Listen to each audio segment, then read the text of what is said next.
வணங்கித் துதிக்க அறியா மனிதருடன் இணங்கி குணங்கெட்ட துட்டனை இடேற்றுவாய். கொடியும் கழுகும் பிணங்கத் துணங்கை அழகை கொண்டாடப் பிசிதர்தம் வாய்.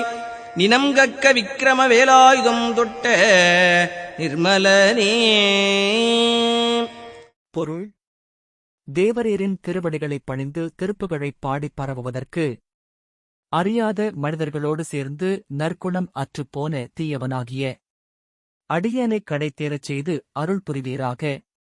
போர்க்களத்தில் காக்கைகளும் கழுகுகளும் ஒன்றோடொன்று சண்டையிட்டுக் கொள்ளவும், பேய்கள் துணங்கை கூத்தினை மகிழ்ந்து ஆடவும், அரக்கர்கள் தம் வாயிலிருந்து கொழுப்பினை உமிழவும் வீரம் பொருந்திய வேலாயுதத்தை அவர்கள் மீது விடுத்து அருளிய நிர்மலனே.